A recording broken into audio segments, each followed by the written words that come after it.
Bonsoir à toutes, bonsoir à tous. Merci d'être là ce soir. D'ailleurs, on va commencer par les vœux. Meilleurs vœux, bonne année et tout pour cette nouvelle année 2025. Plein de bonnes choses.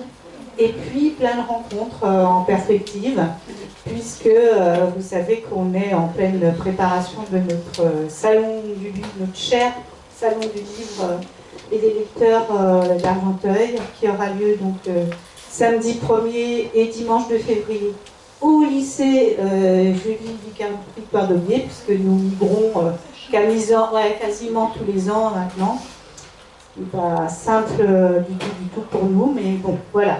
Vous êtes trop froid. Vous êtes trop froid. Voilà, c'est ça. Ils étaient toujours en panne de chauffage. Rien ne nous garantit qu'on aura du chauffage au lycée Julie Victoire d'Aubier, mais bon, vous connaissez le lycée anciennement Romain Roland, le nouveau lycée à la ZUP, à côté de la mosquée, voilà.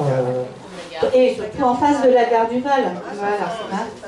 Voilà. Donc le salon aura lieu là, samedi 1er, dimanche 2, avec plein de rencontres, plein d'auteurs de jeunesse en dédicace qui auront rencontré les enfants dans les classes dans les 2 semaines. Là, ça va démarrer lundi prochain. Voilà, des animations, des débats, enfin, comme d'habitude, quoi. Plein de choses, plein d'associations qui nous rejoignent comme d'habitude pour cette grande fête du livre. Voilà. Et donc, je voulais vous annoncer donc 2 avant-premières. Cette année, on a réussi à relancer une avant-première au Figuier Blanc. Donc, on va projeter le film de Michel Hazanavicius, La plus précieuse des marchandises, et donc tiré du livre de Jean-Claude Crimbert, qui est un film d'animation formidable, merveilleux. Et donc qui sera suivi d'une rencontre. Alors pour l'instant on n'a pas vraiment d'intervenant vu, mais comme on a l'habitude de faire nos rencontres nous-mêmes sur le salon, on s'est dit que de toute façon on ne serait pas perdu et que cette rencontre-là, ça sera ou Gilles ou Dominique, mais quelqu'un la prendra en charge et ça sera certainement très bien aussi. Voilà, et donc la deuxième avant-première, ça sera au presse-papier avec Christian Astolfi, qu'on avait reçu pour de notre monde emporté, et qui donc cette année revient, et donc sera là le jeudi. Donc l'avant-première du cinéma, c'est le mardi 28, mais vous avez tout sur le programme du salon. Et donc le jeudi 30, Christian Astolfi pour son dernier livre, L'œil de la perdrix, qui est un très joli livre sur l'amitié entre 2 femmes, voilà. J'en dis pas plus. Et donc, je passe la parole à Margot, qui va nous parler du prix Libraire Enseigne. Exactement, donc je vous en ai un peu très rapidement parlé l'année dernière. Donc nous, on a rejoint les libraires Enseigne, qui sont des libraires proches de la Seine, voilà, qui est un groupement de libraires indépendants. Ils ont leur propre prix technique, et c'est la 13e édition cette année, et donc on participe pour la première fois. Donc la sélection date de ce matin. Donc si jamais vous avez envie de participer à ce prix littéraire, parce que je sais que vous êtes de grands lecteurs et que vous aimez les belles lettres, n'hésitez pas à venir me voir à la fin de la rencontre pour que je puisse vous inscrire et vous prévenir de comment tout cela va fonctionner, à quel moment va falloir voter, voilà. Après, je vais donc juste vous annoncer les 6 livres qui sont en liste. Donc, on a La petite bonne de Bérénice Pichat, que dont vous avez sans doute entendu parler parce qu'il a eu pas mal de presse, de radio. Un texte en vers et en rime libre, en fonction de quel personnage parle. Vous avez Bad Gens de Delphine Minoui, qui est sur donc, ces révolutions femme-vie, liberté en Iran. Traverser les montagnes et venir d'être ici, un livre de Marie Pavlenko qui d'habitude écrit en jeunesse, et c'est son premier roman chez les adultes, donc magnifique texte sur la nature. Terre promise, que nous recevons sur notre salon de février. Voilà. Donc venez voir la rencontre. Ça va être. Voilà. Alors c'est bien. Alors celui-là, par contre, je peux pas vous dire si c'est bien parce que pour le coup, c'est pas moi qui l'ai lu. Mais bon, bah, il a été sélectionné. C'est très bien, c'est très bien. Voilà, très très bien. Bon, Et le dernier que je n'ai pas et que par contre qui est plutôt un petit coup de cœur de l'équipe, même s'il n'était pas dans le top de sélection, ouais, c'est pour ça qu'il n'est plus là, c'est le dernier thé du maître Suo sur l'Asie médiévale, les cérémonies du thé, toutes ces choses. Voilà, un petit dépaysement. Voilà, voilà, donc si jamais ça vous intéresse, n'hésitez pas à venir nous voir ce soir ou dans quelques jours, ou même sur le salon, voilà, et on vous inscrira donc sur la liste. Oui. Je proteste, il n'y a que des femmes. Et bah pour une fois, girl power, mince alors. voilà. Donc, oui. Eh ben, écoutez, merci à toutes les deux. Et Trois mots quand même sur Jour de Ressac parce que j'aime bien dire, mais ça va aller vite. Alors, voilà, un livre formidable de Mélisse de Kerangal que j'ai beaucoup aimé, qu'on a beaucoup fait lire pendant les fêtes, avec des magnifiques retours sur cette lecture. Un beau livre sur la mémoire et sur le souvenir. Un très beau livre sur la ville du Havre, et la ville du Havre d'hier, bombardée, la ville du Havre aujourd'hui, de promenade en mémoire dans la ville du Havre, c'est vraiment magnifique. Un livre sur un amour de jeunesse, sur la douleur du silence, et un livre sur les fantômes du passé, voilà, donc je ne vous en dis pas plus. Et moi, j'ai pas pu m'empêcher de penser, mais on a dû vous le dire un certain nombre de fois, à la chanson de mon temps, Les Feuilles Mortes, avec la déambulation et la fin. Mais la vie sépare ceux qui s'aiment, tout doucement, sans faire de bruit. Et la mer efface sur le sable les pas des amants désunis. C'est un livre qui m'a fait penser à cette chanson. Voilà, et donc voilà, merci pour ce livre formidable, comme les autres d'ailleurs. Moi, je vous ai découvert avec Naissance d'un pont, un livre qui m'a laissé, qui m'a bouleversé, m'a laissé très très longtemps des souvenirs dans la tête, encore aujourd'hui. Voilà, merci. Bon, si jamais le micro continue à couper, n'hésitez pas à prendre celui que j'avais, il faut juste rallumer sur on et voilà. bon, eh bien, merci à toutes les deux et merci à Mélisse de Kerangal d'être venue jusqu'ici parce qu'on l'attendait depuis longtemps. Je me dépêche pour vous présenter parce que je pense que à peu près tout le monde doit vous connaître. Vous publiez depuis 2000, l'année 2000.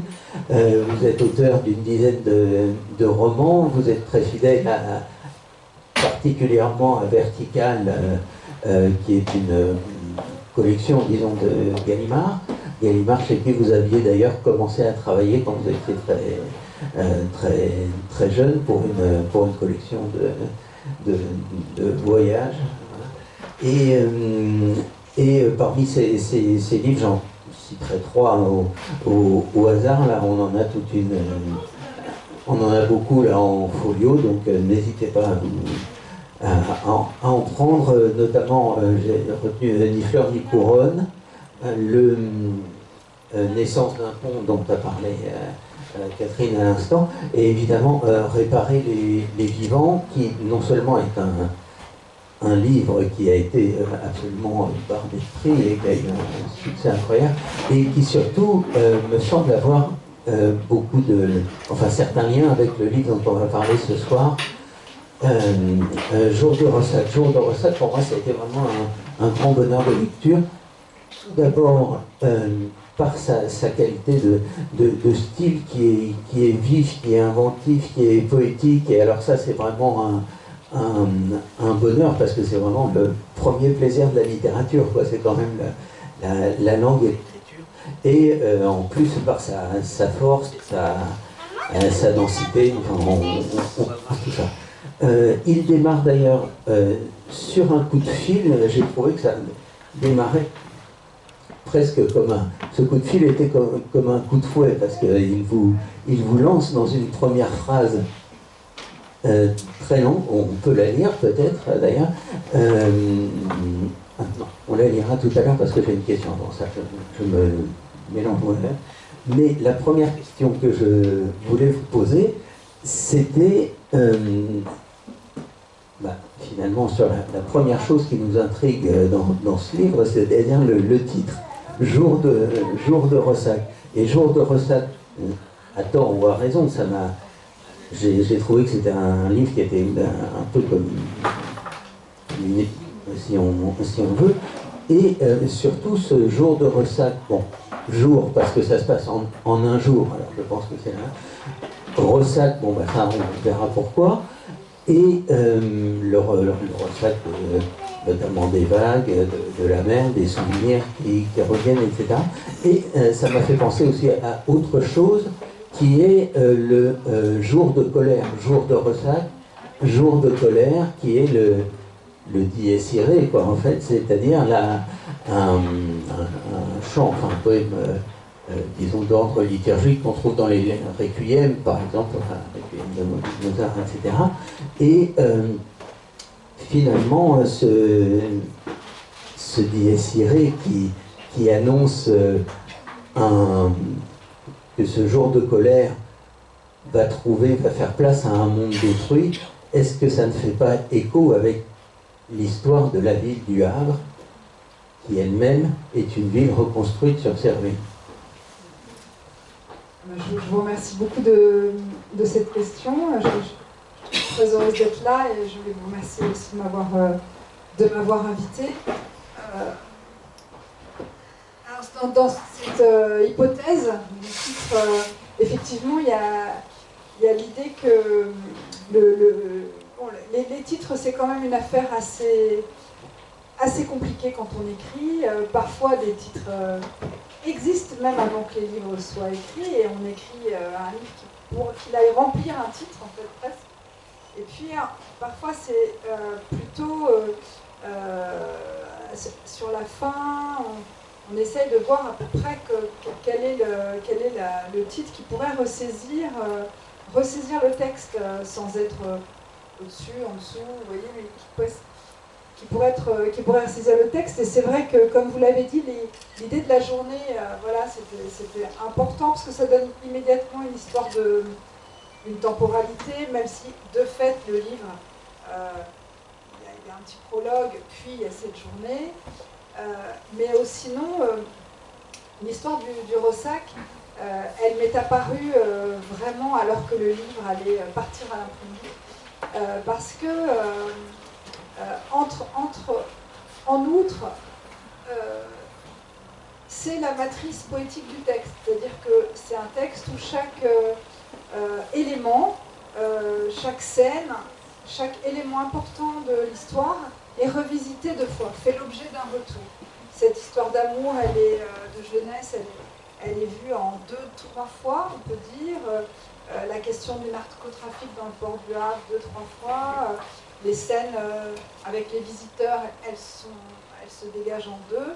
Et c'est vrai que la destruction du Havre fait l'objet de plusieurs temps dans le livre. L'idée du ressac, elle est là, c'est-à-dire que ce qui m'a plu, en dehors du fait qu'on pouvait entendre sac, ressac, ressasser, havre-sac, etc., c'était cette idée de mouvement et d'idée que les choses reviennent toujours. Le ressac, c'est vraiment le mouvement de la mer qui se heurte contre un obstacle. C'est l'idée d'une forme d'agitation et de brutalité. Et là, pour le coup, c'est l'idée que ça revient. Et dans le livre, ça revient. Je crois qu'il n'y a pas un personnage qui ne fait pas l'objet d'un retour, en fait. Donc, on pense qu'on va enfin passer à autre chose. Et hop, ça revient. Et j'aimais bien ça. Alors, le dies irae, je n'y ai pas vraiment pensé.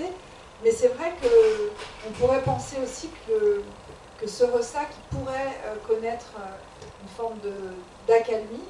Dans les mers d'huile, il n'y a plus de ressac, ou alors il est extrêmement atténué. Et à ce moment-là, pourrait se lever une espèce d'autres considérations sur le monde, sur la vérité, quelque chose qui ferait plus office de révélation. Parce que ce qui est pas mal dans le ressac, c'est que ça recouvre et que ça décape, c'est que ça occulte et que ça révèle. Et il y a pas mal de choses qui ont trait notamment à une forme d'énigme. Et en premier lieu, vous l'avez dit, l'histoire de cette ville, et notamment sa destruction et la manière dont on en a construit une autre. Et à propos de ce qui précède ce titre, c'est-à-dire l'épigraphe que vous citez de William Carlos Williams, vous dites mais un seul, ça correspond évidemment à tout ce qu'on vient de dire, mais un seul homme semblable à une ville. Et cette citation m'en évoque une autre, à laquelle vous faites, me semble-t-il, allusion plus loin dans le livre. C'est celle de Baudelaire qui dit que la forme d'une ville change, hélas, plus vite que le cœur d'un homme. Oui, alors j'avais envie d'écrire un livre sur la ville, pas sur la ville en soi, mais en tout cas sur cette ville-là. C'est la ville où j'ai grandi. Et c'est vrai que la phrase de Baudelaire qui dit voilà, que la forme d'une ville change plus vite que le corps d'un mortel, que le cœur d'un mortel, elle me trottait dans la tête et elle semble dire que dans le hélas, qu'elle change plus vite, hélas, il y avait quelque chose qui m'interrogeait, parce qu'au fond, on est là dans la marche du temps, donc c'est l'histoire d'une femme qui revient dans la ville où elle a grandi, à la faveur d'un appel de la police qui la prévient qu'on a trouvé un cadavre sur la plage, enfin en tout cas au pied de la digue nord du Havre, et cette grande digue qui sépare le port en deux zones, la zone de travail et puis la zone de loisirs. Et au pied de cette digue, on a trouvé un corps qu'elle pourrait être amenée à identifier. Donc on l'appelle, elle est dans sa vie parisienne, une vie assez de familiarité, et puis elle revient au Havre. Elle revient au Havre et tout de suite on sait qu'elle y a vécu longtemps, il y a longtemps, et que ce cadavre, on l'apprend très vite, sur un petit bout de papier, porte son numéro de téléphone à elle, au dos d'un petit ticket de cinéma qu'il avait sur lui dans sa poche. À partir de là, elle est liée à ce cadavre, et de la même manière, elle va se relier à cette ville. Elle est liée à cet homme qu'on a trouvé mort. Et dans la citation de William Carlos Williams, c'est un poète américain que j'adore, qui a écrit ce livre qui s'appelle Patterson, qui est en fait un grand poème très narratif, enfin, ça raconte une histoire. Et il a cette phrase, mais un seul homme semblable à une ville, et c'est vrai que, pour moi, à un moment donné, ce qui a été un déclic dans le texte, c'est que je trouvais que cet homme mort sur des galets, en fait, renvoyait immédiatement à cette ville qui avait été, elle aussi, un cadavre couché sur des galets, notamment au matin du 7 juin 1944, une fois qu'il n'en restait plus rien. Donc il y a eu un écho comme ça qui s'est produit entre voilà, cette espèce d'énigme qui ressemble à un fait divers, et puis ce qui revient de manière beaucoup plus sourde et assez structurelle dans voilà, l'épaisseur de la mémoire de cette ville, voilà, qui a été, elle aussi, ce cadavre couché. Alors, peut-être pour...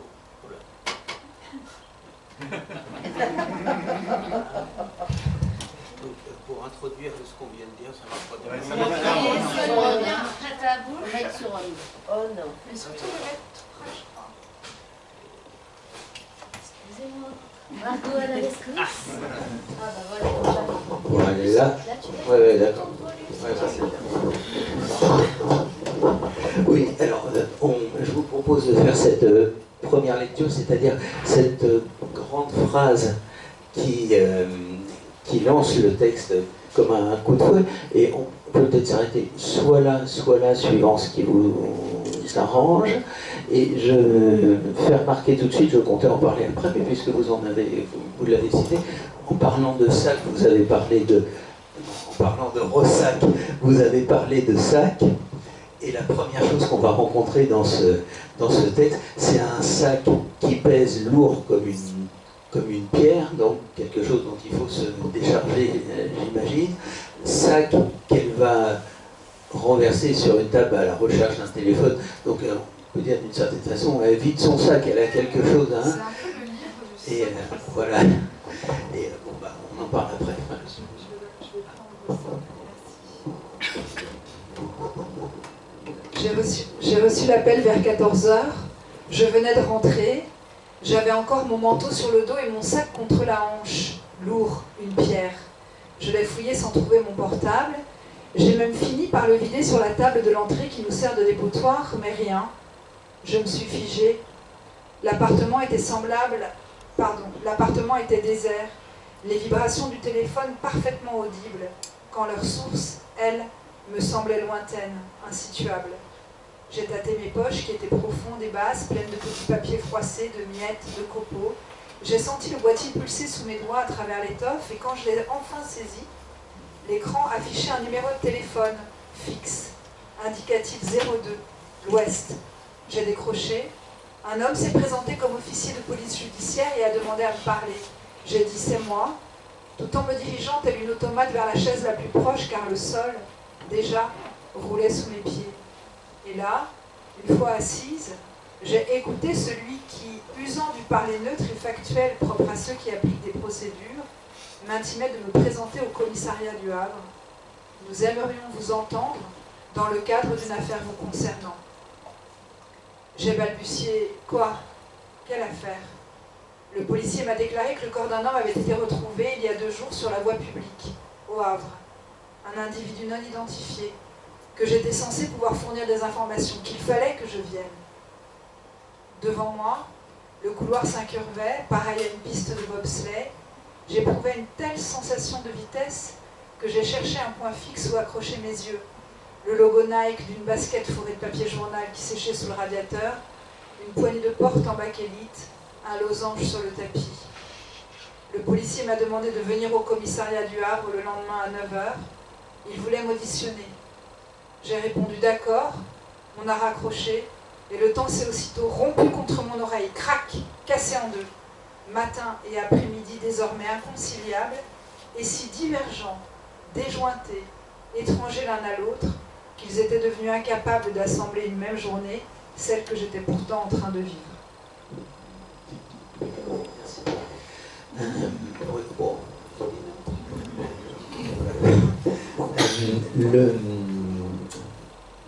Oui, ce qui est une des choses fascinantes là-dedans, c'est qu'il y a tout de suite tout ce vocabulaire autour de la voix, l'appel du policier, évidemment, ce qu'on n'a pas dit aussi, c'est que quand elle vide son sac, elle cherche quelque chose qui sonne, donc c'est son téléphone qu'elle cherche partout, et elle ne le trouve pas dans son sac, elle le trouve sur elle. Et ça, c'est aussi, ça annonce un peu ce que va être le roman, puisque le roman cherche quelque chose, mais ce quelque chose, elle ne le cherche pas au bon endroit en fait, et c'est sur elle qu'elle va en elle qu'elle va le trouver peut-être. Et donc tout ce vocabulaire de l'appel, de l'audition, de la voix, etc., c'est extrêmement important, notamment parce que la narratrice, l'héroïne du livre, est une comédienne de doublage. Et de doublage de films, de choses comme ça. Et qu'est-ce que ça veut dire finalement que doubler ou se doubler ou peut-être se dédoubler, et aussi à propos d'un cadavre, puisque en fait c'est ce cadavre sur lequel elle bute, c'est ça son ressac, c'est comme une balle qui bute sur quelque chose et qui repart. Et ce cadavre, on va voir qu'on ne l'identifie pas, donc il n'a ni visage et surtout ni voix. Et est-ce qu'écrire ce roman, c'est pas justement redonner une voix à quelqu'un qui n'en a plus? Waouh. C'est une très belle question. Alors, dans le passage qu'on a lu, et c'est vrai que dans tout le texte, il y a une attention qui est très forte portée à tout ce qui est auditif et notamment la vocalité du texte.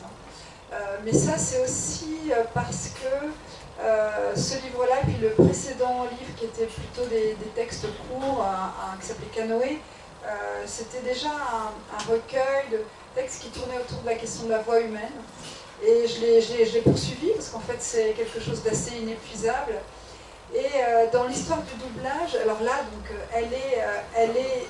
C'était comme des nouvelles, mais qui ont été retissées ensemble. Oui, alors Canoë, c'était C'était des textes que j'ai écrits tous, en fait, les uns par rapport aux autres. Vous voyez, c'est pas des nouvelles qu'on écrit un peu au hasard. Je sais pas s'il est là. Oui, il est devant. Il est devant. Il est devant. Ouais. Et en fait, ce livre-là, j'ai ouvert un peu un espèce de chantier sur les questions de la voix, qui est une question à la fois littéraire, poétique, etc. Et politique aussi. C'est ce que j'essaie de montrer dans Canoë, notamment la question des voix de femmes qui sont des petites voix. Enfin voilà, il y a une nouvelle notamment qui parle de ça. Mais là, cette femme, elle est un autre danger, en fait, la guette, qui est l'intelligence artificielle, puisque les comédiens de doublage sont quand même assez menacés par les voix de synthèse. Mais elle, c'est une femme qui est... Quand on la rencontre, quand elle arrive dans le livre et quand elle se rend au Havre, elle est en difficulté parce qu'elle a pas mal de... Elle a connu quelques échecs dans des enregistrements, donc son métier c'est d'enregistrer des voix off pour des séries, pour des documentaires, et puis d'être comédienne de doublage, c'est-à-dire de faire la voix française de séries étrangères. Dans cette question de la voix et du doublage, il y a évidemment quelque chose qui me passionne. D'abord, que la voix, je la perçois quand même comme quelque chose d'extrêmement énigmatique du point de vue de notre identité, c'est-à-dire que quand si vous voulez, là, moi je m'entends, j'ai accès à ma propre voix parce qu'elle est sonorisée, mais c'est évident que si j'abats le micro, je n'ai plus accès à la voix que vous entendez vous. Donc en fait, l'idée, c'est ce qui m'intéressait beaucoup, c'est que on n'est jamais entendu comme on s'entend soi, on n'est jamais perçu par les autres comme on se perçoit soi, et finalement, personne n'a accès à sa propre voix qui pourtant est souvent l'élément par lequel on est non seulement reconnu, mais parfois même identifié de l'extérieur. Il y a également tout ce qui est la reconnaissance vocale, les questions des paiements en ligne par reconnaissance vocale. Enfin, la voix est quelque chose qui nous identifie si singulièrement à tel point qu'il y a 7,5 milliards de voix dont la tessiture sur un sonogramme serait différente. Or, on a beau être totalement singulier dans la voix qui est la nôtre, la tessiture, le timbre, le rythme, etc., on n'a pas accès à nos voix. Et moi, je connais plein de gens, et moi-même, voilà, quand on écoute sa voix à la radio sur un enregistrement, on dit mais quoi, mais je parle comme ça, mais c'est ma voix. Et souvent, d'ailleurs, il y a un truc de rejet, on n'aime pas s'écouter. Alors c'est assez intéressant déjà ce truc qui dit tant de nous, mais auquel nous n'avons pas vraiment accès. Et puis, évidemment, il y a toute la question de l'imitation, la question, le fait que la voix, elle est aussi, notre voix, c'est une voix sociale, au sens où elle est modélisée par la vie en société. On ne peut pas parler fort. Vous voyez, crier, si on ne peut pas crier, c'est aussi parce que le cri a été proscrit, sans doute parce qu'il rappelle notre animalité. Et puis la voix, dans l'odyssée de la voix humaine, elle intervient au moment où le larynx descend au niveau de la 5e vertèbre. Enfin, c'est toute une histoire géniale qui nous laisse à penser qu'il a fallu de peu qu'on ne puisse parler autrement que comme les grands primates, ou comme les petits bébés, en fait. Alors voilà, toute cette question de la voix, elle m'intéresse. Et puis dans ce livre, il y a une énigme parce que voilà, c'est un livre de voix aussi, parce que on est dans les ondes téléphoniques. Cette femme est aussi, elle téléphone pas mal à son mari. Il y a cette question aussi de toutes ces ondes qui traversent l'espace. Et puis, est-ce qu'on peut, voilà, qu'est-ce que c'est reconnaître quelqu'un, en fait, ultimement, voilà. Et là, elle n'aura même pas la voix de cet homme pour pouvoir le reconnaître. Alors, les choses se réimposent d'une autre manière. Mais c'est vrai que le livre est très très près des voix.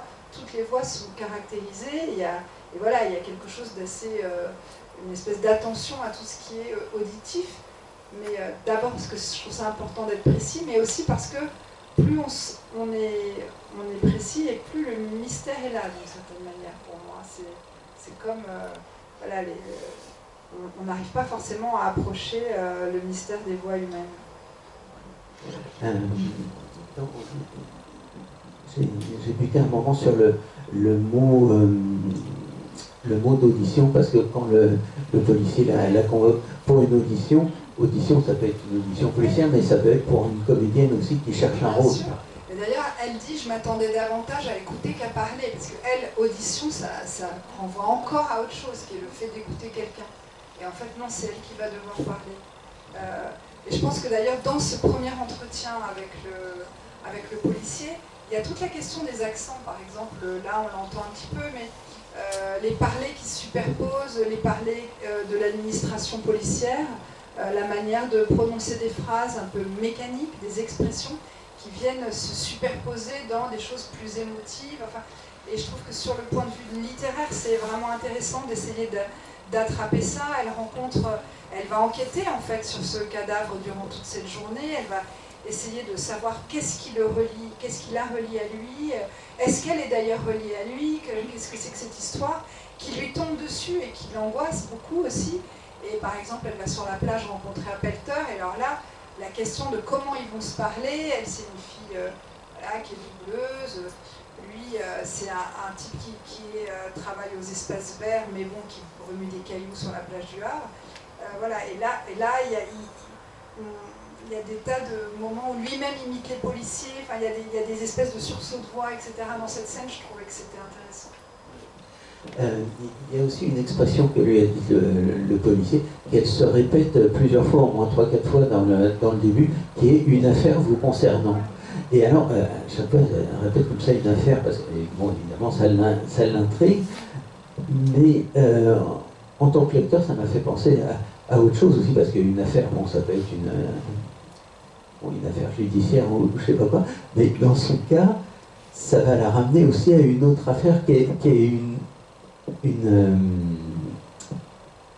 affaire de cœur. Affaire, comment... Une affaire. Oui, mais c'est beau tous les liens que vous faites. C'est vrai que quand là vous l'avez entendu, ça arrive très tôt. Il faut expliquer que, pour que ce soit compréhensible, oui. qu'en revenant au Havre, en pensant à sa jeunesse, elle se souvient de son premier amoureux qui a disparu d'un coup, et comme cet homme qui l'a ghosté d'une certaine manière, c'est un peu le fantôme. Non, ce que je veux dire, c'est qu'une histoire vous concernant, et vous avez entendu, ça vient assez vite hein, dans le livre, tout de suite. Quoi. D'ailleurs, c'est la chute de la première phrase du livre. Hein. Nous aimerions vous entendre dans le cadre d'une affaire vous concernant. Et évidemment qu'écrivant à la première personne, je m'adresse aussi au lecteur à cet endroit-là. C'est une façon aussi... Alors, ça veut dire quoi, on est concerné? C'est quoi ce qui nous concerne? Je me disais, par exemple, cet homme, dans le livre, en tout cas, il se présente à nous, en tout cas, il se présente à la narratrice. C'est un homme couché sur un galet, sur des galets, il est couché sur un rivage, il est mort, et il est sur une plage. C'est-à-dire qu'il ressemble, en tout cas, la manière dont il apparaît est semblable à celle d'un naufragé, en fait. Donc, on pense évidemment, en tout cas pour moi, c'est une façon de faire un signe à cet endroit-là. D'ailleurs, elle y repense ensuite, par exemple, aux personnes qui meurent dans l'immigration, que ce soit alors, plutôt dans la Manche qu'en Méditerranée, mais vous voyez, ces personnes dont les bateaux sombrent et qui sont refoulés sur les côtes et qui se noient sur les côtes. C'est aussi Ulysse, on peut dire, hein, quand il arrive et qu'il rencontre la Nausicaa, etc.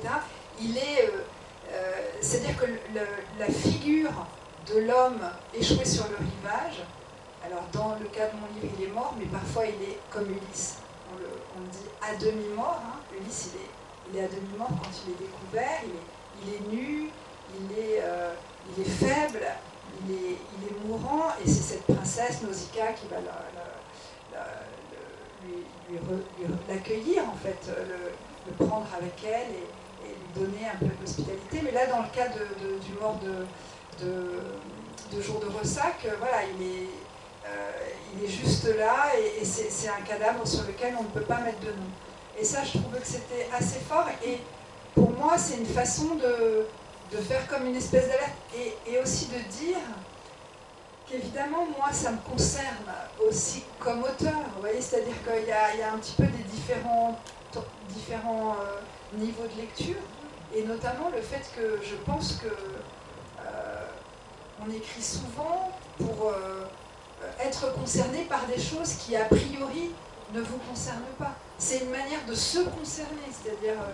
et moi, j'ai la vie, finalement, assez privilégiée d'une fille qui vit à Paris. Voilà, j'écris pour que le monde, pour me relier au monde et pour qu'il me concerne. C'est important pour moi, cette histoire de vous concernant. Et évidemment... que ça va la concerner, alors là pour le coup, pas forcément moi, mais la narratrice, ça va la concerner tellement que ça va la ramener à sa jeunesse et notamment à ce garçon Craven qu'elle aime quand elle a 16 ans et qui s'en va. Il y a à propos de cet homme retrouvé sur les rochers qui est peut-être dont elle se dit ça peut être un migrant échoué comme on en trouve hélas trop souvent. Vous avez une phrase là que j'avais notée plus loin, mais je la dis parce qu'elle est très belle. C'est un cadavre seul comme les pierres, mais face à ce cadavre, c'est nous qui étions seuls. Et ça c'est bon. J'aimerais qu'on parle maintenant, pour avancer un peu, d'un des...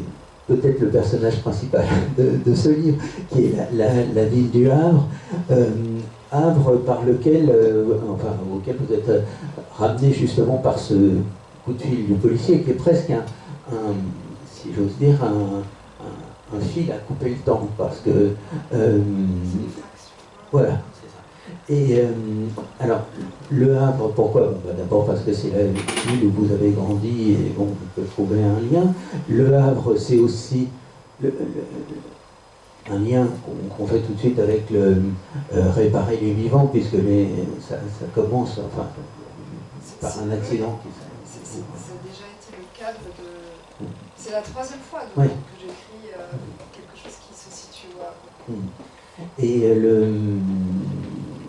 oui, je disais, je parlais de réparer les vivants parce qu'il y a un autre lien, il y a une sorte, l'unité de temps se retrouve aussi dans le... Et donc cette ville est intéressante parce que vous écrivez de très belles pages sur son architecture, puisque c'est une ville complètement reconstruite, dont vous dites d'ailleurs que la perspective, tout va vers la mer, tout va en direction de la mer, et surtout elle est intéressante parce que c'est une ville qui est sur une autre ville, en quelque sorte, sur la ville détruite, sur les sédiments, on pourrait presque dire l'archive de l'ancienne ville, et finalement on a le sentiment que quand la narratrice regarde le Havre, se promène dans le Havre ou parle avec des gens, des témoins, elle parle d'une ville fantôme, quoi. Elle repère des endroits qui n'existent plus, quoi, en fait. Oui, oui. C'est vrai que dans ce désir d'écrire sur le Havre, j'avais envie vraiment déjà de réfléchir, d'écrire une histoire où on pourrait penser ce qui nous lie à une ville. Enfin, comment est-ce qu'on est lié à un lieu auquel on a grandi, comment la littérature peut inventer un lieu, comment moi avec ce livre j'arrive à inventer mon lieu de roman, parce que cette ville elle est devenue peu à peu, de livre en livre, un peu mon lieu de roman, comme un territoire de roman. Immédiatement c'est devenu, dès que j'ai commencé à écrire, ça a été un territoire littéraire, donc comment ça devient ça en fait, qu'est-ce qui me lie au fond à cette ville, comment elle se lie à l'écriture, en quoi elle est un motif de ma littérature. Ça m'intéressait de retourner, d'essayer de débrouiller cette question-là, de dépasser peut-être la question autobiographique, parce que bon, c'est vrai, j'ai vécu 18 ans au Havre jusqu'au bac, c'est vrai que voilà, c'est un peu le creuset de formation, quoi, d'une certaine manière. Mais j'avais envie de dépasser ça et de me demander vraiment presque plus sur le plan de la langue, sur le plan littéraire, qu'est-ce qui me lie à cette ville, pourquoi est-ce que j'y reviens toujours et est-ce que j'écris pas pour y revenir? Enfin, je me posais pas mal de questions comme ça. Excusez-moi, je vous interromps, mais est-ce qu'il n'y a pas justement dans le texte, comme par exemple dans la ville actuelle, il y a l'ancienne ville, est-ce que dans le texte, il n'y a pas toujours un sous-texte pour un écrivain, quelque chose en... Oui, en tout cas, je pense qu'il y a toujours au cœur, il y a un petit foyer dans un livre, qui est un foyer parfois, qui est un peu le secret du texte, et ce qu'il a mis en branle, et qui parfois est imperceptible à la lecture. En tout cas, moi je serais bien incapable de dire ce qui a mis en branle ce livre-là, mais j'arrive à voir un peu ce qui m'intéressait. Et c'est vrai que le Havre, c'est une histoire de double encore, c'est-à-dire que cette ville, elle est détruite en gros en une journée, le 5 septembre 1944, puis le 6, les bombardements durent jusqu'au 11, mais en gros, c'est plié en 2 jours, et de cette ville, réellement, il n'est rien resté. Enfin, vous voyez, c'est tout le centre, hein, bien sûr, les quartiers plus périphériques et Sainte-Adresse, ça reste à peu près debout, mais tout le port et tout le centre-ville est détruit. Donc les photos sont très très impressionnantes, et c'était si impressionnant et la destruction a été si incroyable, et on en parle beaucoup en ce moment parce que c'est les 80 ans aussi de la fin de la guerre. Il y a eu au Havre tant de gravats, tant de ruines qu'il a été... la question des gravats est devenue une question. Qu'est-ce qu'on fait de tout ça? Comment est-ce qu'on va, où est-ce qu'on les met? Qu'est-ce qu'on fait? Alors, l'évacuation, le décaissement des gravats, il a pu se faire au Havre, mais pas partout. Il y en avait trop, donc effectivement, ça explique qu'on a reconstruit en certains endroits sur les ruines. Et la ville d'ailleurs, le sol, le plancher, on va dire, monte. Enfin, vous voyez, ça prend un bain. Ça, c'est assez hallucinant quand même que le plancher d'une ville remonte après la guerre. Et de même,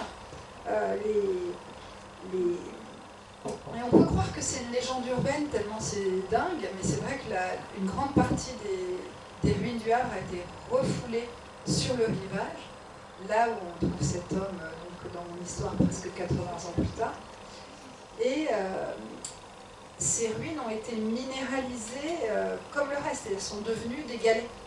Mais quand vous vous promenez au Havre, vous identifiez très bien ce qui est un galet de silex issu des falaises de la Hève, et ce qui est un morceau de brique qui a pris la forme d'un galet.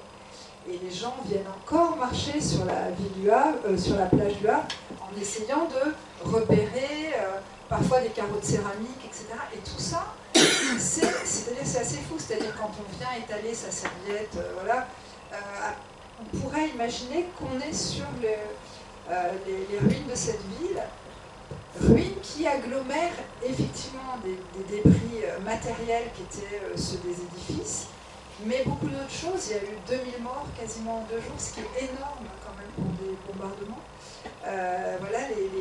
Les morts étaient alignés dans les rues. Il y a eu beaucoup de personnes qu'on n'a pas reconnues, qu'on n'a pas pu identifier aussi. Donc c'est aussi le ressac de ces questions.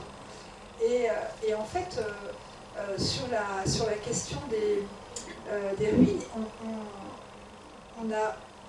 moi j'ai pu lire, après, attention à tout ça, mais il y avait aussi peut-être des débris humains, vous voyez, dans ces galets. Donc, c'est une histoire assez dingue, et c'est vrai que sur l'idée de la reconstruction du Havre par Auguste Perret, en fait, en écrivant ce livre, c'est vrai que moi j'ai habité dans les immeubles d'Auguste Perret, donc c'est une architecture des années 40, 50, assez belle, mais des lignes très épurées, très géométriques, quelque chose de modulaire qui se duplique à l'infini, une trame de 6,24 m qui peut finalement structurer tout un plan de ville, tout un ancrage architectural. Et en même temps, en fait, on n'a pas reconstruit le Havre, on a vraiment, pour moi, construit une autre ville à la place du Havre. Et quand on parle de la reconstruction, je suis toujours... Parce qu'en fait, non, la ville qu'on a reconstruite, elle n'a rien à voir avec la ville d'avant. Et il y a vraiment une ville qui a disparu. Ça semble dingue, mais c'est une ville qui a disparu. Alors il y a beaucoup de villes qui ont disparu en Normandie, et puis là où les combats ont été très forts, on sait les bombardements de Saint-Lô, il y a eu certains quartiers à Lorient, etc. Au Havre, voilà, il y a toute une partie de la ville au moins, et en fait on pourrait dire en abus de langage toute la ville, mais c'est vrai qu'il y a quand même une petite partie, Saint-Vincent, etc. Voilà, et ça a disparu. Et c'est vrai que quand on grandit au Havre, on sait qu'on grandit dans une ville où il y avait une autre ville avant, et une ville fantôme, une ville qui est là, et finalement, elle habite aussi l'espace, parce que c'est des gens, les gens n'ont pas reconnu dans la ville de Péray, la ville d'avant. Donc, si vous voulez, ils ont vécu sur deux plateaux de souvenirs, vous voyez, des choses qui sont parties, et puis des choses qui... Et puis la nouvelle ville qu'il fallait bien habiter. Et ça, c'est une histoire qui est très, très... qui dit déjà quelque chose de la puissance de destruction de la guerre et ce que les hommes peuvent infliger aux villes.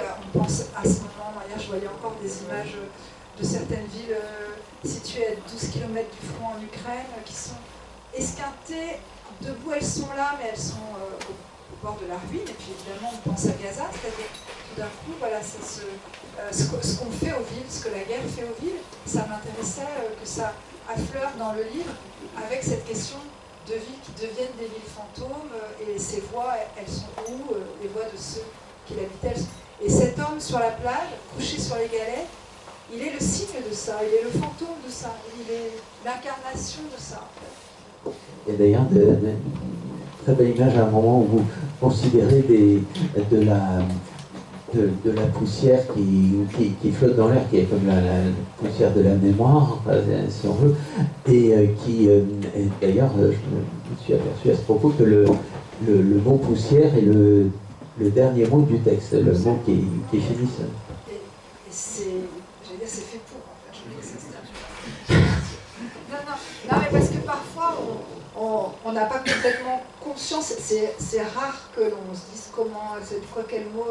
Mais là, je me disais, poussière, point. Voilà, vous parliez de la guerre, de la mémoire, des voix, etc. Il y a un personnage qui en rend bien compte. Là encore, c'est un souvenir de jeune fille, quoi, d'un personnage qui s'appelle Jacqueline, que les deux lycéennes, la narratrice et sa copine, qui s'appelle comment, la Virginie, je crois, vont interviewer, puisque cette femme, justement, a vécu la destruction, c'est-à-dire elle était dans un tunnel, et le 7 septembre 1944, elle est ressortie, et la ville avait complètement disparu. Et là, il y a un tunnel on passe d'un temps à un autre, quoi. Et cette expérience de passer d'un temps à un autre, là encore, il y a un ressac plus loin dans le livre où vous parlez d'un souvenir vers 7-8 ans, où vous êtes à Rouen, on passe sous la grande horloge, là, et passant cette porte, on avait l'impression de se retrouver au Moyen-Âge, enfin dans un autre temps, et vous dites à ce moment-là, j'avais l'impression d'avoir attrapé le temps. Et est-ce que c'est vrai que le témoignage de Jacqueline, alors on parlait des voix au début de cet échange, et voilà, par exemple, c'est une des voix de ces... enregistré. Qui est enregistrée. Donc enregistrée, c'est intéressant parce que les deux jeunes filles, dont l'une est la narratrice qui se souvient donc d'elle en terminale, avec son amie Vanessa, elles vont interviewer dans le cadre d'un projet de bac une femme qui était témoin des bombardements. Donc ça se passe dans les années 80. Et ce que j'ai aimé, c'est qu'elle l'enregistre et que la narratrice, elle deviendra, elle, comédienne de doublage. Enfin, vous voyez, il y a tout un lien avec voilà, ces voix qu'on capture. Et puis, il y a l'idée aussi de ces voix sous les ruines, hein, ces voix sous les gravats. Et Jacqueline, elle émerge des gravats, en fait. Elle se dresse dans les gravats et elle raconte ce qui s'est passé. Elle raconte les 5 et 6 septembre 1944 et elle le raconte du point de vue de l'intérieur. Et pour moi, c'était une question, hein, cette histoire de comment est-ce qu'on fait rentrer l'histoire dans un roman. Ouais, c'était un peu la question que je me posais. Parce que moi, j'écris de la fiction, mon terrain d'expression, c'est le roman. Hein. Je suis très attachée à cette forme de pensée, d'art, de littéraire qui est le roman.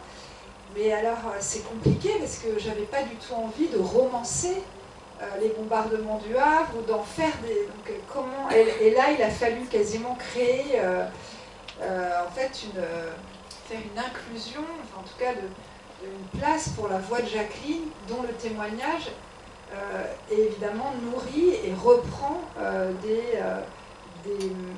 des passages d'archives que j'ai pu lire, notamment les phrases on rentre dans un trou, il y a une ville, on ressort 3 heures après, il n'y a plus rien. C'est vrai quand on tombe sur cette phrase dans des textes, voilà, il y a eu tout un travail par les archives municipales du Havre sur les bombardements, donc ils ont collecté des témoignages et voilà, il y avait des phrases comme ça qui étaient importantes et je voulais non pas, à ce moment-là, moi je passe la parole à Jacqueline aussi parce que j'avais envie que on soit finalement dans un texte qui regarde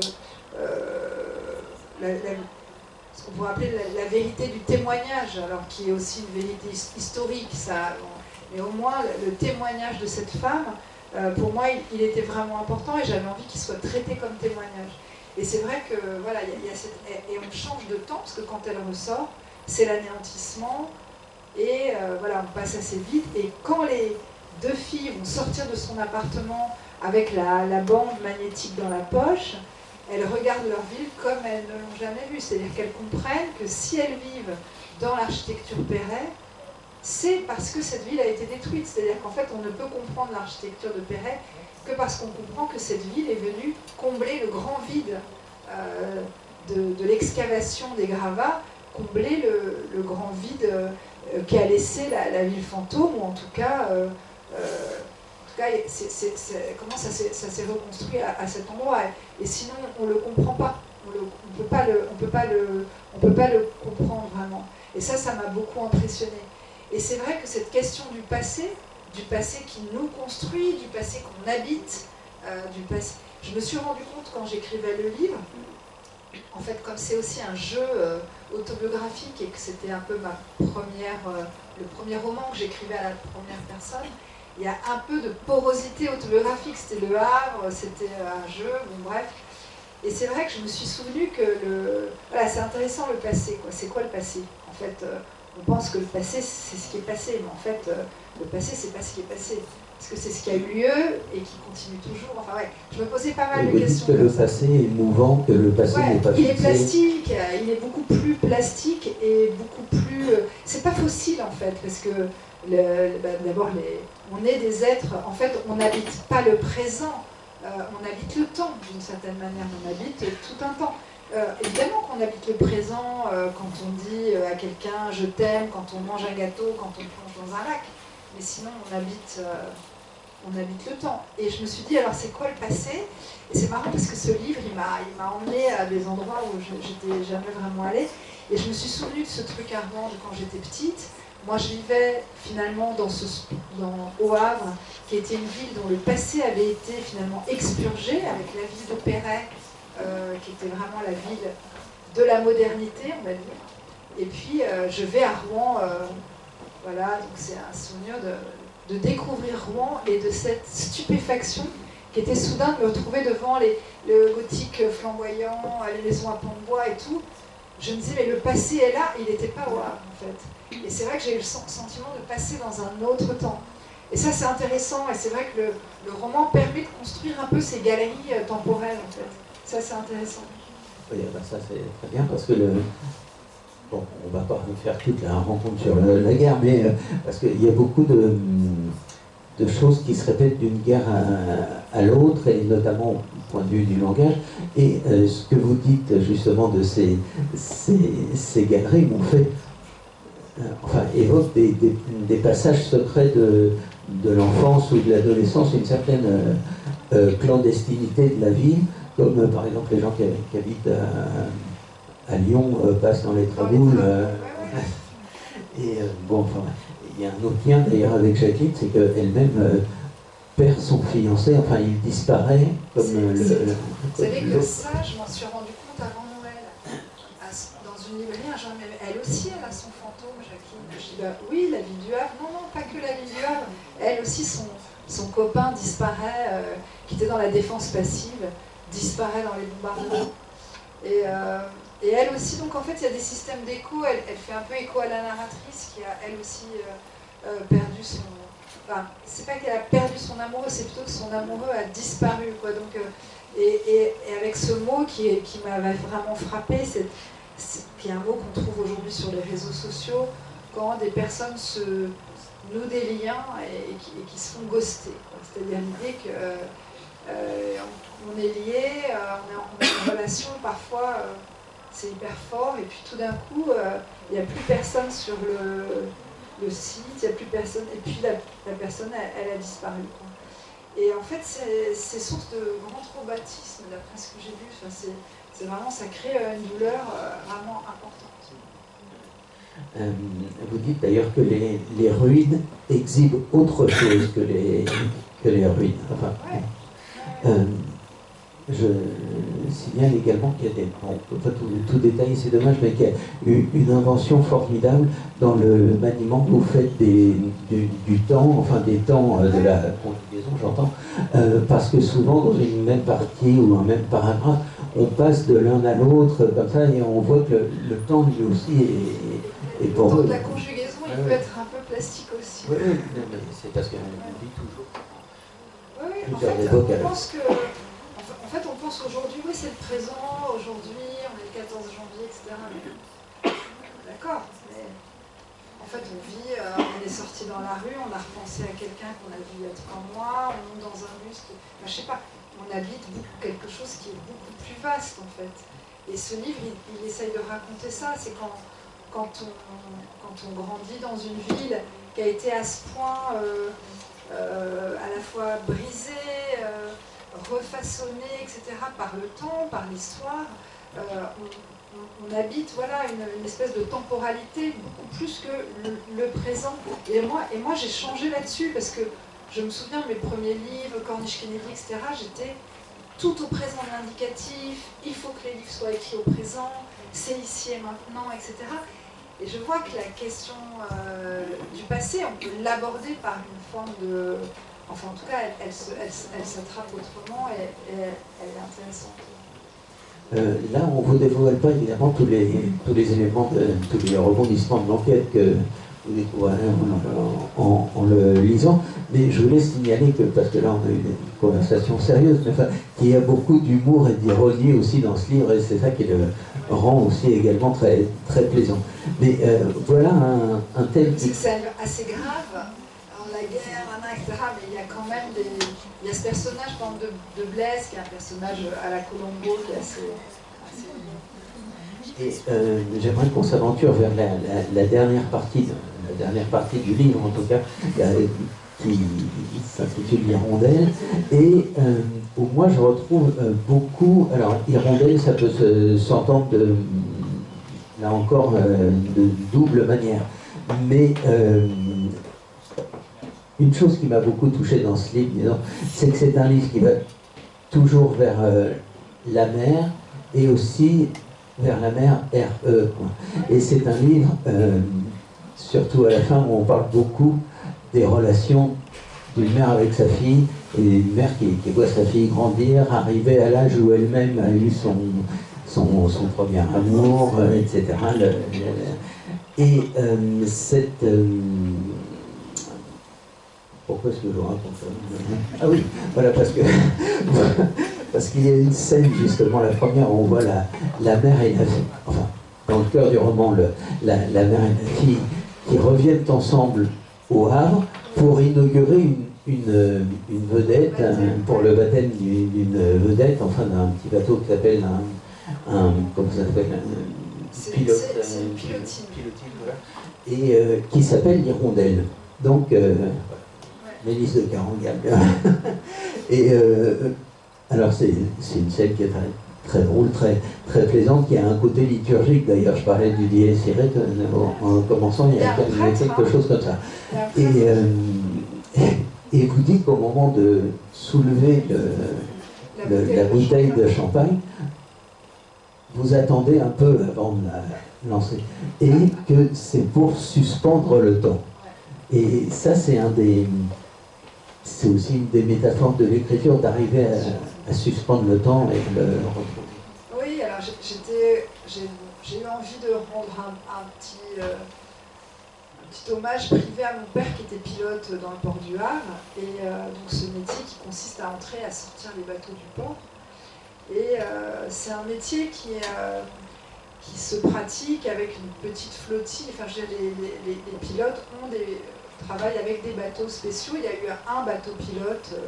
Et puis aujourd'hui, ce sont plutôt des petites vedettes qui sont non pas des remorqueurs, mais qui sont les vedettes qui vont accompagner ou qui vont chercher les pilotes sur les bâtiments, enfin les bateaux qui attendent en rade. Et ce baptême, il m'intéressait beaucoup, notamment sur parce que d'abord, moi j'ai un travail romanesque qui aime parler du travail. Et j'avais envie tout d'un coup que cette profession vraiment intrinsèquement liée au port du Havre, qui est une très vieille profession, puisse exister dans ce livre. Que ces bateaux ne cessent de faire des va-et-vient, eux aussi, entre la rade et le port, hein, c'est même leur... et que ce mouvement de retour, mon père disait je vais faire mon tour, j'ai un tour à telle heure, je vais prendre mon tour, parce qu'il travaille par bordée de 25, donc en fait chacun prend son tour après l'autre, et donc soit c'est une rentrée, soit c'est une sortie de bateau. Mais ce que je veux dire, c'est qu'il y a dans la façon de... c'est comme un tour de garde en fait, alors là c'est un tour de conduite, un tour de pilotage, mais il y avait cette idée de tourner, de revenir, de faire des retours, de sans cesse, de faire des allers et retours sans cesse sur la rade. Donc ça c'était pour moi très lié au mouvement même et à la respiration du livre. J'avais aussi envie de parler assez concrètement du travail et de ce que c'est qu'une communauté au sein d'un port. Donc on voit, il y a les dockers, il y a les lamaneurs, il y a les pilotes, voilà, et puis ces professions, elles sont intéressantes parce qu'elles évoluent et le port du Havre n'a cessé d'évoluer, et j'avais envie de le raconter dans ce livre. Et puis il y a la question de la superstition, et notamment l'idée que, comme la vague, à un moment dans le livre, la narratrice se balade sur la digue, elle se prend une énorme vague. Comme la vague, il y a des espèces de puissances un peu qui sont en synchronie avec les questions qu'on se pose. C'est comme un signe. Et elle va baptiser ce bateau tout en essayant effectivement de retenir le temps et de retenir le choc de la bouteille de champagne contre la coque. Et en même temps, elle se dit, c'est quoi ce monde où on considère les bateaux comme des hommes, où l'on baptise les choses comme on le ferait pour des humains. Il y a la question de la superstition, et moi j'ai grandi dans un milieu très lié à la mer, puisqu'en fait les hommes de ma famille étaient dans la marine marchande, donc souvent au long cours, et puis certains pilotes. Et c'est vrai que c'est un monde de superstition d'une certaine manière, ou en tout cas la question des signes, de toute la signalisation, que ce soit les phares, les feux, les fusées de détresse, etc. Ça forme comme un espèce de langage. Et il y a une question d'augure, de superstition, etc. Et j'avais envie que ce soit quand même dans ce livre. Et l'hirondelle, c'est un peu ça aussi, c'est un oiseau qui, quand elle apparaît, elle est le signe du renouveau. Hein. C'est l'oiseau qui est censé apporter... voilà, bon, elle ne fait pas le printemps, mais bon, quand elle apparaît, quand elle revient, on sait que voilà, on avance vers les beaux jours. Et c'est aussi le premier moment où on la voit, elle, comme une mère avec sa fille, la petite, parce que dans le livre se passe le jour de l'anniversaire des 20 ans de sa fille, donc là, c'est un peu un flashback, et il y a cette petite fille qui se mêle partout. Et c'est vrai que la scène, c'est comme une scène à la fois assez... Elle est racontée, quoi. Pour le coup, elle est un peu différente dans le livre. Il y a quelque chose de très... d'un récit, d'un petit récit. À propos de sa fille, parce qu'elle se souvient quand elle avait l'âge de sa fille, ce que font tous les étudiants qui viennent à Paris et étudient, c'est-à-dire prendre le train le week-end pour revenir, etc. En passant d'ailleurs par dans votre cas, par la gare Saint-Lazare, où il y a le passage du Havre, bon, etc. Enfin, bon, la rue du Havre. Et donc vous imaginez aussi évidemment le moment où elle-même échappe un peu à ses parents. Et cette fille, elle a une activité dans la vie qui l'occupe beaucoup, qui est sa passion, c'est qu'elle fait du fleuret. Elle a un club et c'est ça, et je me suis dit, mais voilà, sa fille fait du fleuret, et sa mère s'escrime à essayer de la faire... Ouais, alors je dirais que la fille, ce qui est beau dans le fleuret, c'est l'idée du toucher. Hein. C'est quand même l'idée de la... Bon, c'est la touche. Hein. Ça va très très vite. Je ne sais pas si vous aimez l'escrime, c'est beau. On comprend parfois pas grand-chose. C'est compliqué de comprendre le comptage des points, notamment. Mais voilà, il y a cette espèce d'explosivité qui, pour moi, décrivait une jeune femme de 20 ans. Quoi. On la voit très bien. Elle est prise avec son équipe d'escrimeuses et c'est ses 20 ans. Sa mère, qui a passé donc la journée au Havre à se demander qui était ce type sur la plage, qui finalement se fait son idée, on ne dit pas comment, mais rentre chez elle le soir et se rend compte qu'elle a oublié l'anniversaire de sa fille. Mais c'est vrai qu'elle s'en rend compte, plutôt dans le train, ce qui lui donne l'occasion de penser, de se revoir, elle, faisant les allers-retours quand elle est étudiante. Et notamment, qu'est-ce que c'est changer, quoi. Qu'est-ce que c'est que ce moment de bascule où un enfant se change, en fait, et en changeant, vous échappe. Et c'est vrai que c'est un moment que j'aime beaucoup dans le livre où la narratrice, alors là, on est sur l'idée des 20 ans, et sur le temps, il y a vraiment l'idée de la date, là, pour le coup. C'est comme un espèce de temporalité très, très, très fixe. Et voilà, et dans cette idée de s'échapper, il y a l'idée du double, parce qu'elle, elle se rend compte aussi qu'elle avait envie de devenir une autre, et que donc, plus le train avançait vers Paris, et plus elle se métamorphosait de gare en gare, elle se maquille, elle accroche des trucs, ce qui fait que quand elle arrive à Saint-Lazare, elle est un peu quelqu'un d'autre. Et ça, pour moi, c'est important avec l'histoire du doublage, et puis voilà, la petite ligne de basse autour de l'espionnage qu'il y a dans le livre. Mais sinon, sa fille à elle, pour moi, c'est assez beau ce qui les unit, parce que elles se reconnaissent, hein, mais je ne sais pas si vous avez fait l'expérience, mais parfois on reconnaît quelqu'un, ou plutôt on cesse de le reconnaître quand il est au milieu d'un groupe. Vous voyez, moi ça m'est arrivé Bon, j'ai un fils qui est maintenant qui a 17 ans, et c'est vrai que le voyant parmi ses amis sans que lui me voie, je voyais bien que c'était un autre garçon que celui que je connaissais. Vous voyez, ces expériences extrêmement bouleversantes, et je le regardais parler aux autres, etc. Et c'était mon enfant, quoi, mais c'était un autre. Et d'un autre côté, quand elle reconnaît lors du baptême de l'hirondelle, il y a tous les copains de son père qui sont là, elle se dit que c'est de les voir ensemble qui les identifie, enfin elle peut les reconnaître parce qu'elle les voit ensemble. Elle dit, j'en aurais croisé un sur un trottoir à Paris, tout seul je ne l'aurais jamais reconnu.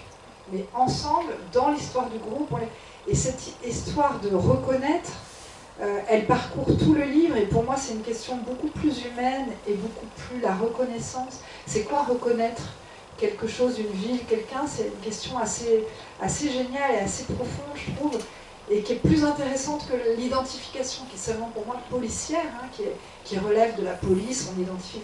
Reconnaître quelqu'un, ça met en jeu évidemment du temps, de l'espace, ça met en jeu autre chose, et je trouve que c'est profond, ça m'intéressait que le livre tire vers cette question.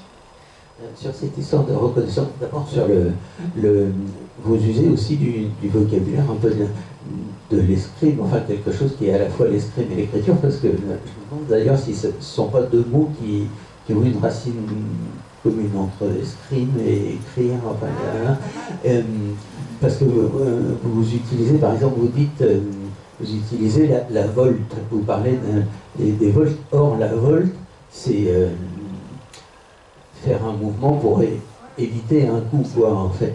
Et vous parlez de la volte entre Paris et Le Havre, la volte, là. Et pour ce qui est de la reconnaissance, deux choses me viennent en tête qui sont dans cette dernière partie. C'est d'abord le fait que la narratrice elle-même, à un moment, se regarde ou se considère dans une glace et elle dit, mais finalement, est-ce que je reconnaîtrais, enfin, est-ce que je reconnais en moi la fille de 16 ans qui était, c'est-à-dire, est-ce qu'on se... Ouais, c'est-à-dire, c'est toujours la scène qui est d'ailleurs un peu une histoire, c'est un peu le topos romanesque, hein, c'est-à-dire que la scène où on retrouve quelqu'un qu'on n'a pas vu depuis longtemps, donc on se dit, est-ce qu'on va se reconnaître? Donc elle se regarde dans la glace et elle est en train de se dire, mais est-ce que moi est-ce qu'il a conservé des choses que je connais de lui et inversement? Et à ce moment-là, c'est vrai que bon, on est dans tout le livre à regarder, à ausculter vraiment le visage de cet homme mort sur la plage, qui est quand même la ligne de base un peu de ce livre, et les questions et toutes les hypothèses qu'elle échafaude et tout, jusqu'à un moment donné avoir vraiment le sentiment que ça vibre très fort et d'avoir trouvé quelque chose. Trouver quelque chose qui pourrait être, et c'est ce qui la ramène à Rouen, etc. Mais je trouve que la question du visage, elle est très importante dans le livre, parce que c'est notre humanité. Le visage, c'est ce qui nous donne enfin, c'est là où se situe l'humanité de l'homme, je ne sais pas comment le dire. Et alors, à ce propos, il y a un personnage très intéressant, enfin, qui moi m'a intrigué par son nom, c'est la légiste qu'on rencontre à la fin, et qui dit qu'elle, bon, évidemment, elle s'occupe d'abord que c'est très difficile d'autopsier un cadavre, quelqu'un qui n'a pas de visage, et qu'elle, finalement, elle préfère être du côté de la médecine des vivants. Or, cette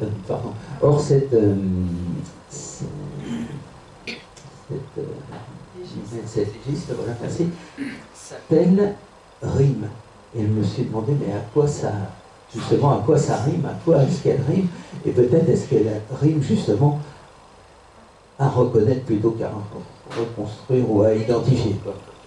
C'est vraiment ça, c'est vraiment l'agent de la reconnaissance. En fait, quand ils arrivent à la fin du livre, on est quand même chez la médecin légiste qui va raconter sa journée et qui va leur raconter une autopsie qui n'est pas celle de l'homme de la Digue d'Or, mais qui est celle d'un homme sans visage. Elle sort d'une autopsie, en fait. Et alors, ça c'est vraiment... moi, ça m'a... C'est à cet endroit-là, si vous voulez, que on n'écrit pas un livre, et puis un autre, et puis un autre, et puis sur quoi je pourrais écrire, et bien, en fait, c'est plutôt que ce livre-là, il contient effectivement les autres, et parmi eux, réparer les vivants. Probablement, là, on a c'est comme un surjon, on peut dire, de réparer les vivants, cette scène où il est question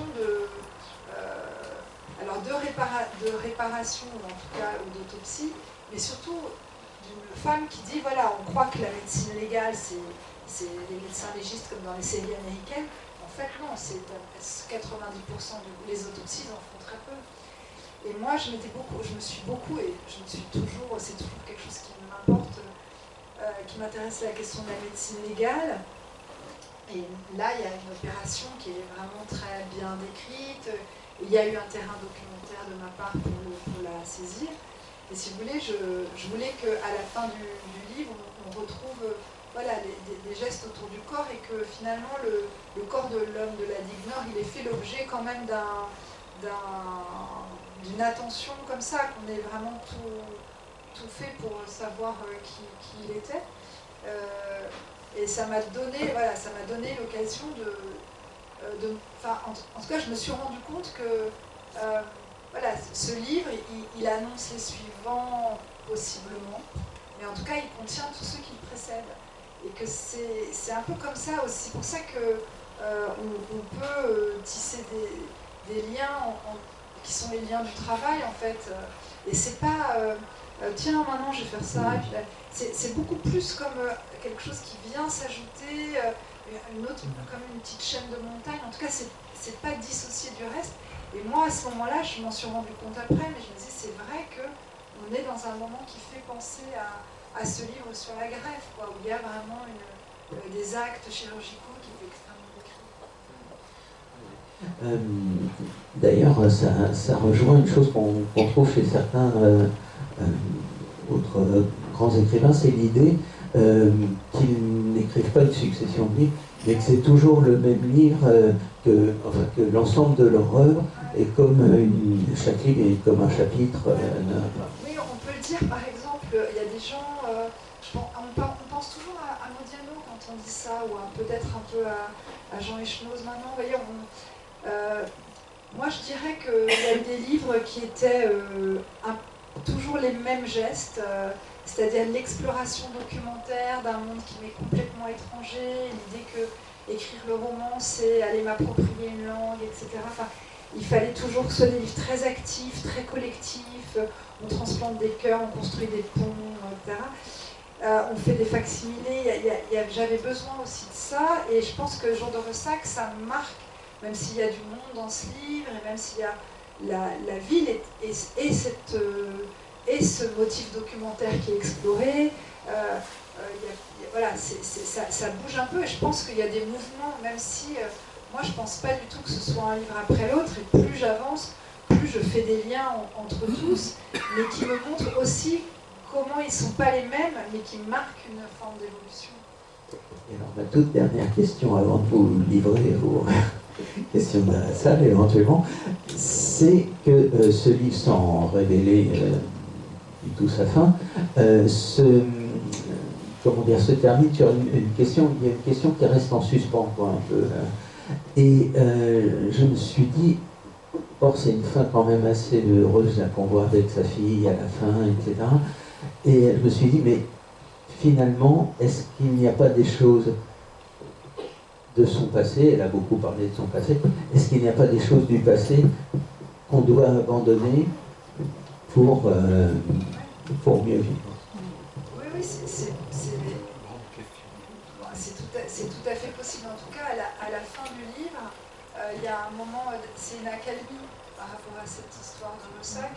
On peut penser voilà, qu'il y a quelque chose. C'est pas tant d'avoir résolu l'identité de cet homme, parce que ça c'est que d'avoir fait tout ce chemin. Ce qui est important, c'est tout le chemin qu'elle fait durant cette journée au Havre, plus à mon avis que de savoir qui c'est ce type. Et parce que faisant ce chemin, elle a repensé à Jacqueline, elle a repensé à son adolescence, elle a repensé à Craven, son premier amour, elle a revu ses parents, elle s'est souvenue de son... Vous voyez, c'est une façon de... C'est un jour où ce qui est important, c'est le chemin, pas...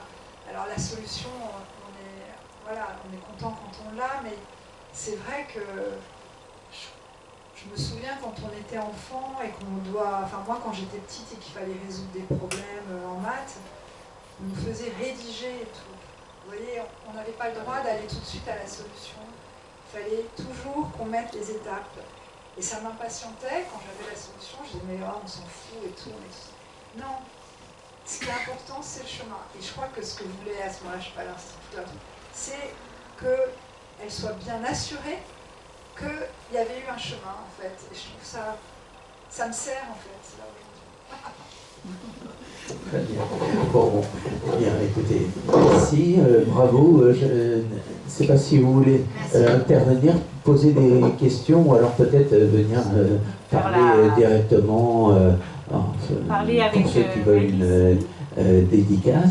Il y a une chose dont on n'a pas du tout parlé, mais qui intéresseront les gens qui aiment le cinéma, comme il y en a beaucoup ici, hein, c'est qu'il y a beaucoup de références, notamment à un film des frères Cohen, enfin bon, et une scène très drôle avec un ancien professeur d'anglais aussi. Oui, oui, non mais le cinéma et le Havre, c'est aussi un couplage qui a du sens, parce que c'est une ville de cinéma. Je pense que ça, elle est cinégénique en soi. Hein, d'abord, la lumière est tellement partie. Le cinéma, c'est la lumière et le mouvement. Et on peut dire que le Havre, c'est la lumière et le mouvement. Vous voyez, la lumière de l'estuaire où on a inventé l'impressionnisme. Et le mouvement, c'est une ville de mouvement, c'est une ville qui est en mouvement tout le temps. Voilà. En tout cas, merci beaucoup.